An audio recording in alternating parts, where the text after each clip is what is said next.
The global postal system is a wonder of modern logistics and engineering. The fact that you can ship a physical object to anyone anywhere in the world in under a day is a testament to how far we've come. In the early days of postal services, mail was transported on foot or horseback. It would take days to weeks to months to transport mail any significant distance. This was even impressive at the time, but the people running the postal services across the world knew that speed of transport had to be improved. For people in the early 1800s, the natural progression of making mail delivery faster than horseback was to strap it to a rocket. The first idea of modern rocket mail was presented by a German poet, Heinrich von Kleist. Rockets were pretty basic back in this day and age and would have consisted of gunpowder and a rudimentary casing, like artillery at the time. Kleist anecdotally calculated that the rocket could transport a letter a distance of 180 miles in a half day, or 1/10 of the time that it would take its fastest counterpart, a horse. While this theory likely seemed outlandish at the time, it was just crazy enough that it might work. British inventor Sir William Congreve decided to put it to the test. He strapped mail to his Congreve rockets, some of the most advanced of the day, and successfully delivered mail to Tonga. However, his rockets tended to be unreliable, so the idea was quickly scrapped, for the time being. The idea of rocket mail laid untouched until in 1927, Hermann Julius Oberth, one of the founding rocket scientists,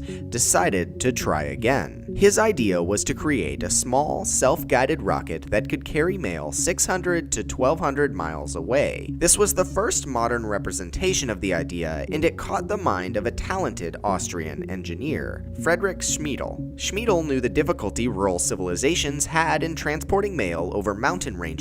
He had tried balloons, but after unsuccessful attempts, he launched his first rocket mail in 1931. The rocket delivered 102 letters to a village 5 kilometers away. He attempted the task again and successfully delivered 333 letters. At last, the rocket mail concept had proven reliable and plausible. That doesn't mean it worked every time, though. The idea spread across the world, and a German businessman set up his own demonstration for the British government. He launched a rocket with 4,800 pieces of mail to Scotland from the British coast. It launched, but then it exploded and caused burning and scorched letters to rain down on the beach. After this, the government deported him back to Germany, where he was subsequently arrested for espionage with Britain. Rocket mail continued to expand across the world with limited success for the next 2 decades, until in 1959, the US Postal Department teamed up with the Department of Defense for the ultimate test. They managed to secure a Regulus Prime cruise missile with a nuclear warhead on the tip.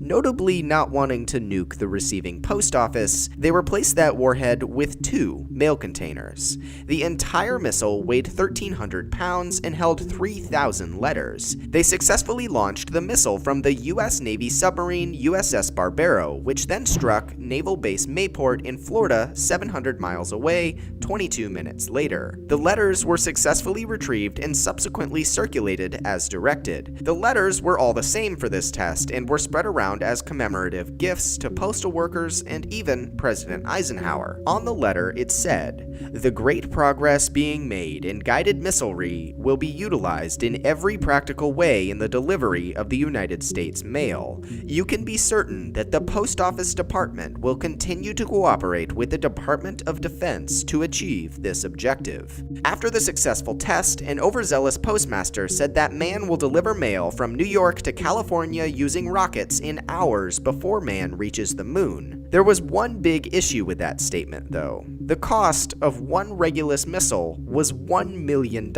at the time. That means that each letter cost $333 to send cross-country. As for how much the post office made from the sale of stamps for said delivery, $240. That not only means that the post office made less than enough money to pay for even just one letter, that means that every letter lost the US government $332.92. While to most modern government officials that probably sounds like a great bargain, it meant that cross-country rocket mail was not to be. Airplanes were already delivering mail across the world in a matter of a night at a fraction of a cost, making expensive government-subsidized rockets an impractical idea. This was the last practical and widely heard about attempt at sending rocket mail across the world, and it means that now our mail gets delivered by boring old trucks and planes, not nuclear ballistic missiles. What a shame.